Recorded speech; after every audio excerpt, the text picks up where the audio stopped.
En 2004, le Dark Web est le théâtre d'une découverte macabre qui va faire trembler tout Internet. Sur un site web mystérieux, sans nom ni logo, 4 fichiers vidéo sont mis en ligne. Intrigué, un internaute décide de cliquer sur le bouton télécharger afin de voir et de découvrir leur contenu et leur provenance. Il ne sait pas qu'à ce moment-là, il vient de commettre la plus grosse erreur de sa vie. Lorsqu'il ouvre le site web, il n'y a aucune information, aucun indice, rien. Juste 4 fichiers vidéo, nommés Farm 1, Farm 2, Farm 3 et Farm 4. Il ignore à ce moment-là que ces 4 fichiers vidéo sont également corrompus par un logiciel malveillant. Il ignore également que selon les rares témoignages, si on lance l'une de ces vidéos, elle ne s'arrête jamais et elle continue à tourner en boucle sur ton PC. Messieurs, dames, bienvenue pour une toute nouvelle vidéo dans laquelle nous allons explorer une nouvelle fois le Dark Web, cette partie cachée et véritablement sombre d'Internet. Attention, les faits que vous allez découvrir dans cette vidéo sont choquants voire traumatisants. Âme sensible, s'abstenir. Dans la première vidéo, intitulée Farm 1, qui dure environ 3 minutes, une caméra a été placée dans un coin d'une ferme industrielle. La lumière est faible, l'image est floue. On distingue à peine ce qu'il s'y passe. On voit des porcs errer dans le noir, dans un enclos grillagé et des silhouettes humaines en arrière-plan. Cette vidéo n'a pas de son, pas de commentaires, rien que des porcs qui se déplacent sans but et des ombres qui les observent. On pourrait croire qu'il s'agit de simples fermiers qui surveillent leurs bêtes. Mais pourquoi alors se filmer dans ces conditions? Pourquoi créer un site web juste pour diffuser une telle vidéo? Ces questions restent sans réponse. Et ce n'est que le début de l'énigme, car les choses étranges ne font que commencer. Passons à la deuxième vidéo, qui s'appelle Farm 2. Ce qui attire immédiatement l'attention, c'est le drapeau sud-africain accroché sur l'un des murs de la ferme. La qualité de l'image est meilleure que la précédente, mais le son est toujours absent. À la place, on entend un fort bourdonnement, comme celui d'un générateur électrique. C'est déjà mieux que rien, mais on est loin du compte. On ne sait toujours pas dans quelles conditions ces vidéos ont été tournées, mais on va bientôt le découvrir. Restez bien attentifs. Je vais vous dévoiler les faits petit à petit.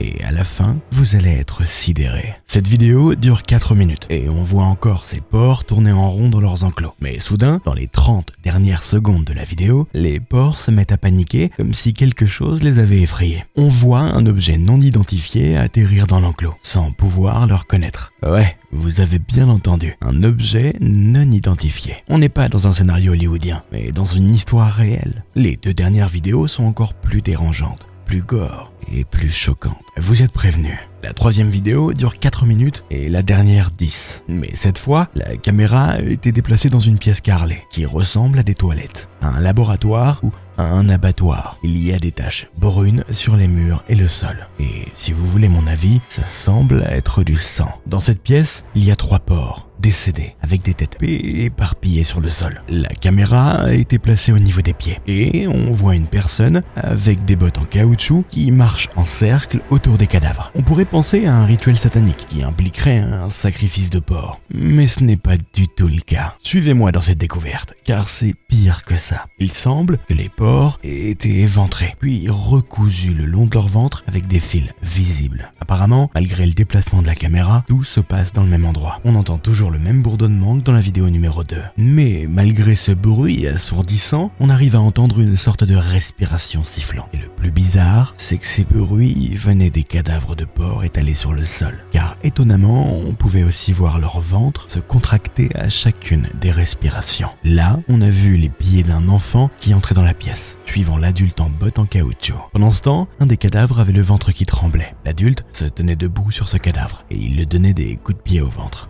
Dans la dernière et 4e vidéo, vous voyez plusieurs personnes nues allongées sur un mur, avec des têtes de porc enfilées sur les leurs, comme si on avait découpé des peaux de porc pour les enfiler sur les têtes de ces personnes qui semblaient prisonnières. Assistait-on à une exécution, à une punition, à un rituel comme je l'ai dit au début? Les questions se bousculent et nous allons pousser cette découverte encore plus loin. Nous arrivons à la dernière ligne droite qui va nous permettre d'élucider cette histoire et de comprendre les tenants et les aboutissants de cette affaire, car les révélations les plus terrifiantes arrivent. D'après les rapports, 2 hommes et une femme étaient enchaînés sur un mur dans la première pièce. Ils secouaient la tête de gauche à droite, comme pour se débarrasser des têtes de porc qu'ils portaient. Ces individus présentaient des coupures et des contusions sur les bras, les cuisses et même une sorte de marque sur leur poitrine. Honnêtement, c'était une vision dégoûtante. C'était une véritable scène de torture exposée au grand public. Soudainement, la scène se coupe. Puis elle se rallume, révélant que la caméra a été déplacée à l'entrée d'un des enclos. On y voit les captifs à genoux devant la caméra. L'homme qui les avait enchaînés était furieux et leur ordonnait de bouger. En criant sur eux, il pointait du doigt une autre pièce à côté, comme pour leur signifier quelque chose. Il était impossible à identifier à cause de la mauvaise qualité de la vidéo. Si vous voulez mon avis, je pense que c'était intentionnel. Il portait une casquette et semblait cacher son visage pour ne pas être identifié. Encore une fois, la vidéo s'arrête et lorsqu'elle se rallume, les captifs se trouvent dans une porcherie. Malgré la torture, ils dansaient et agitaient les bras en l'air, comme une sorte de danse orientale ou classique. La caméra s'est arrêtée à nouveau et lorsqu'elle s'est rallumée, on y a vu les traces de ces victimes qui rampaient. C'était bien plus qu'une simple torture, c'était une vengeance. Et plus étrange encore, ces victimes étaient forcées par leurs bourreaux de se mettre à quatre pattes comme des bêtes.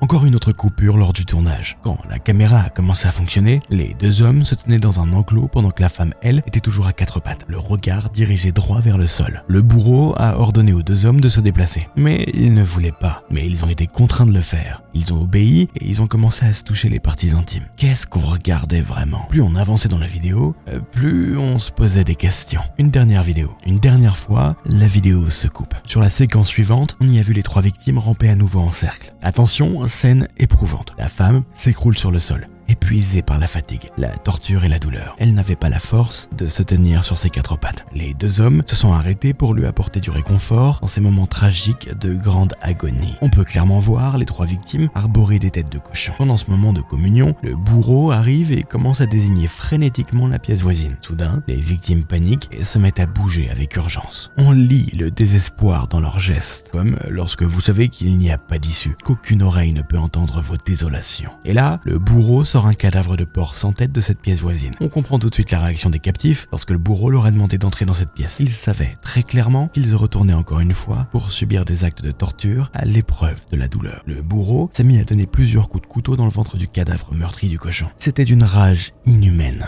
Quand l'affaire est parue dans l'actualité, la police s'est saisie de ce dossier et a ouvert une enquête. Les enquêteurs se sont rendus dans les fermes de la région pour mener des investigations et surtout pour trouver la ferme dans laquelle ces actes avaient été filmés. Utilisant les éléments caractéristiques de la ferme dans les vidéos, les détails sur les murs, les enclos, etc., ils n'ont pas pu aboutir à grand chose. L'enquête a révélé qu'il y avait de nombreuses disparitions dans cette région. Et du fait de peu de moyens disponibles alloués à cette affaire, pourtant tragique, elle a été classée. Et les enquêteurs ont conclu qu'il s'agissait sûrement d'un canular. Je ne peux pas vous en dire plus, mais je travaille pour le gouvernement britannique. J'ai été chargé de retrouver certaines personnes qui ont répondu à des questionnaires concernant le dark web. J'avais déjà entendu parler du dark web, mais il me fallait bien comprendre dans quoi je me lançais pour mieux savoir l'utiliser. Le dark web, c'est une partie sombre du web profond dans laquelle les criminels, les dealers, les tueurs en série et d'autres personnes dangereuses se sentent en sécurité. Pour y accéder, j'ai commencé par télécharger le navigateur Tor. En quelques instants, je l'ai activé. J'ai commencé mon investigation en allant sur un site de torture grâce à certaines notions. Il était diffusé en direct des actes de torture affreux et horribles. Sur certains sites, on pouvait voir un réalisateur qui documentait comment quelqu'un allait capturer un sans-abri et ce qu'ils allaient lui faire comme torture jusqu'à ce que, évidemment, mort s'ensuive. On sait tous que dans le dark web, on peut trouver tout ce qui est illégal et condamnable. Des scènes très violentes, des yeux arrachés, des visages écorchés vifs. Pour des gens comme moi,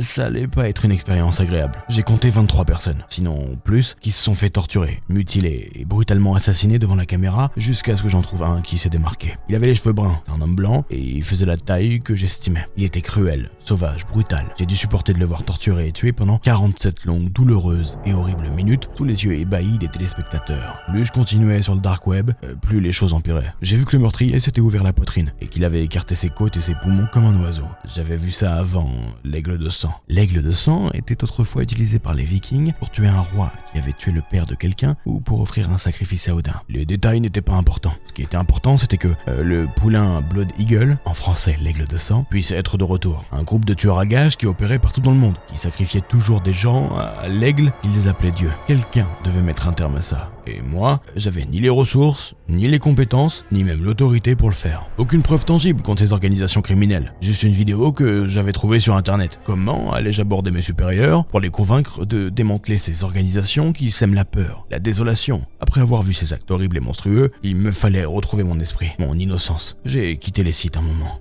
Ma vision du monde était sur le point de radicalement changer. J'ai fermé le navigateur et quelque chose n'allait vraiment pas. L'arrière-plan de mon bureau n'était pas à l'image que je chérissais de moi. C'était quelque chose qui pourrait me changer pour toujours. Une photo d'une voiture, des côtes écartées et des poumons exposés. Je n'en pouvais plus. J'ai finalement éteint mon ordinateur avec dégoût après tout ça. Et malgré tout, mon bureau me faisait peur. Je suis finalement sorti de mon bureau en courant. Mais bizarrement, j'ai entendu mon ordinateur se rallumer tout seul. Que se passait-il? Était-il en train de sombrer dans la démence après les horreurs qu'il avait vues? Ou était-ce le début d'un cauchemar? J'y suis retourné pour regarder mon moniteur, comme pour voir la force invisible qu'il avait rallumée et d'essayer de trouver la réponse à ce mystère. Mais là, je ne voyais pas de sang, pas de torture. Et soudain, sur mon écran, il y avait écrit quelques mots, puis mon nom, et ensuite les mots « L'œil de l'aigle qui voit tout ». Ma première question était « Comment ont-ils fait pour rallumer mon ordinateur à distance et pour connaître mon nom ?» J'ai couru récupérer mes clés, mon portefeuille, mon téléphone, et je suis sorti de vive allure. J'avais besoin de marcher et de prendre une bouffée d'air frais. Sur le dark web, vous pouvez trouver tout type de personnes. Des hackers, des criminels et autres. Ils ont le matériel et les compétences pour vous pirater et prendre le contrôle de vos appareils à distance. En réalité, ils peuvent faire bien plus que ça. Suivez la suite de cette découverte qui est sur le point de changer la vie de cet enquêteur. Ça fait du bien, mais je pouvais pas rester dehors longtemps. Il fallait que je rentre. Ma femme m'attendait. Vous pensez que cette histoire est assez horrible après ces révélations? Ce qui vient l'est encore plus. J'ai oublié tout ce qui s'était passé jusqu'à ce que je rentre chez moi.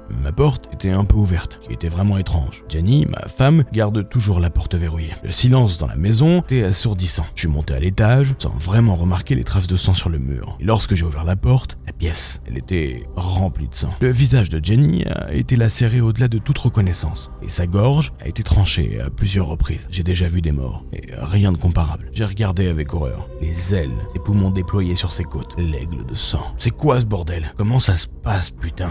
Mon flot de colère, de peur et de misère a été interrompu par une voix. Il disait mon nom, bien que fortement déformé. Ça venait de mon ordinateur. J'ai vu le visage d'un masque noir et blanc, et pourtant encore légèrement pixelisé. J'ai crié « Qu'as-tu fait? Qui es-tu? Qui es-tu, bordel ?» Il a dit « Nous sommes l'aigle de sang. Nous tuons comme il le souhaite maintenant. N'essayez pas de nous arrêter. Ne nous fouillez pas. Sinon vous et les membres de votre famille les plus proches en souffrirez. L'aigle voit tout et peut faire des choses terribles. » J'étais sans voix et j'avais l'impression d'être la cause de tout ça. Nous avons tous cette question dans la tête. Comment une enquête sur des faits qui se sont passés en Afrique du Sud, des vidéos téléchargées, peuvent mener à ce drame dans la vie d'un enquêteur à plusieurs milliers de kilomètres? Sans tarder, j'ai pris la décision de quitter le pays et d'aller vivre au Canada. J'ai tout laissé derrière moi pour commencer une nouvelle vie ailleurs. Armé de mon fusil de chasse, j'ai intégré une jolie petite cabane que nous avions en rondin. De l'argent en liquide, des repas emballés, je vivais comme un fantôme. Je voulais juste me fondre dans la masse au milieu de la population. Je ne voulais rien savoir sur le dark web. Je voulais juste tourner cette triste et dangereuse page de mon passé. Il me fallait suivre une thérapie après ce que j'avais vécu. Enfin, après des années, je me sentais heureux et presque à l'abri.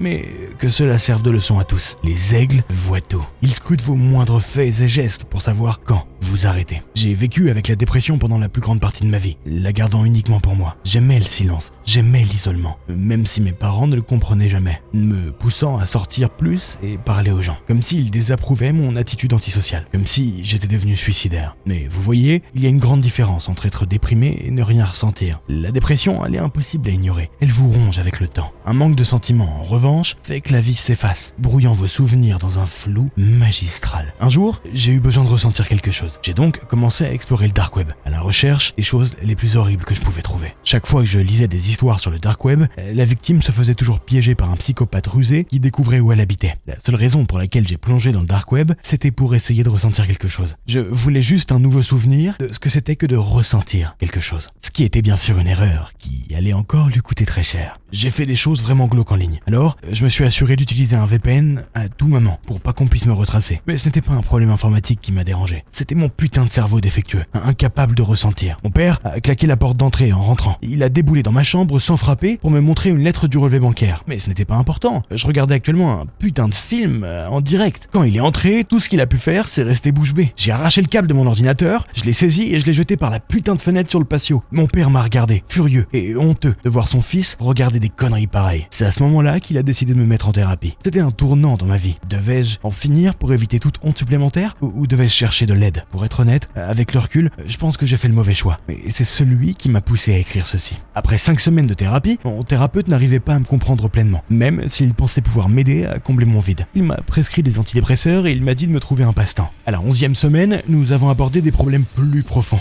mais je lui avais pas encore parlé des diffusions sur internet. À la 13e semaine, j'ai finalement trouvé le courage de tout lui dire. Après tout, il y avait la confidentialité des patients. Il était choqué parce que je lui révélais, et il m'a prescrit des médicaments plus puissants, qui étaient, pour être honnête avec vous, tout simplement géniaux. Un peu plus tard, j'ai découvert que je pouvais les prendre avec du DPH pour passer un très bon moment, même si les hallucinations causaient beaucoup de problèmes. Mais au moins, je ressentais quelque chose. C'était déjà ça. La DPH est un médicament antihistaminique qui est utilisé pour traiter les allergies, le rhume, l'insomnie et le mal des transports. La DPH peut aussi avoir des effets hallucinogènes à forte dose, ce qui peut entraîner des expériences désagréables, dangereuses, voire traumatisantes. User de la DPH à forte dose peut causer de graves problèmes de santé, voire la mort. C'est à usage contrôlé, comme tout autre médicament. Ça a commencé par une araignée que j'ai vue en prenant du DPH, puis c'est devenu un couple. Plus je prenais de médicaments, plus les hallucinations étaient graves. Je ne m'étais jamais autant amusé, et j'ai commencé à voir des choses se déplacer à la périphérie de ma vision, toujours dans la zone floue. Si je me tournais pour les regarder, elles disparaissaient ou elles se déplaçaient, jusqu'au jour où je me suis retourné pour regarder et elle est restée là, comme si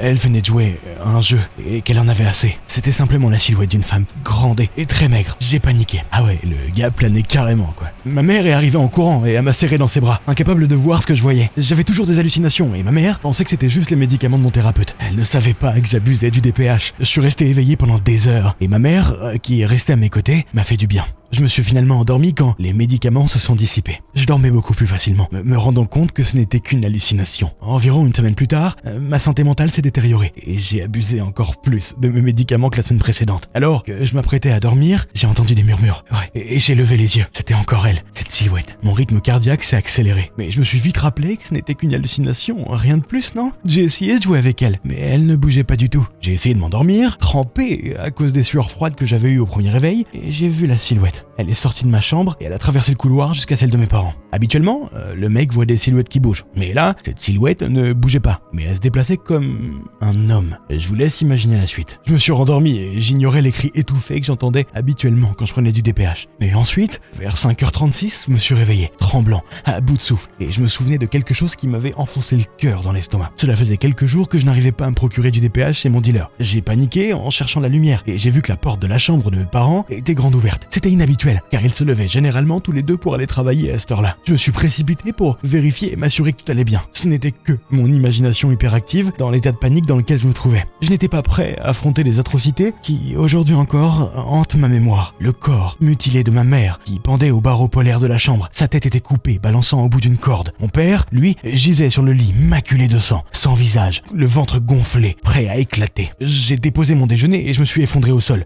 secoué de spasmes et de sanglots, imaginant, ou plutôt en sachant, ce qu'il y avait dans l'estomac de mon père. Je me suis retourné pour appeler au secours et je l'ai vu s'éloigner. Je hurle à la silhouette, mais elle me snobe, poursuivant sa marche lente et molle dans le couloir à droite. Il ne restait que moi, mes parents et les 4 flics qui déboulaient par la porte. Mes empreintes étaient sur le plus grand couteau de cuisine de ma mère, qui avait été retrouvé au bout du couloir. La preuve de mon amnésie et de mes antécédents de troubles mentaux, on m'a déclaré criminel et au lieu de me jeter dans un trou à rats, on m'a expédié dans un asile et on m'a mis sous haute surveillance. Ils m'ont laissé croupir dans une cellule un peu plus douillette et ils m'ont collé une camisole dès qu'ils ont commencé à me shooter. Je ne vais pas rester planqué sur le toit en attendant que les matons défoncent la porte. J'ai frappé le gardien pour m'échapper afin de raconter tout ça dans le journal qu'on m'avait donné. Je suis face à un dilemme. Sauter du toit et échapper à une existence vide et sans âme, et espérer qu'un jour tout s'éclaircira. Je penche pour la première option. Qu'un jour je retrouverai la silhouette et je lui demanderai tout ce qui me tourmente. Tant de mystères me hantent. Il y a tant de choses que je veux savoir. Les amis, le dark web est très dangereux. N'y allez pas. N'y allez surtout pas, sans vous assurer d'être vraiment en sécurité. D'après les rapports, il y avait 2 hommes et une femme qui étaient les auteurs de ces vidéos. Ils faisaient partie d'un groupe extrémiste qui voulait dénoncer les conditions d'élevage des porcs en Afrique du Sud. Ils avaient kidnappé des enfants dans les environs et ils les avaient utilisés comme cobayes pour leur expérience. Ils avaient ouvert le ventre des porcs et ils y avaient inséré les organes des enfants.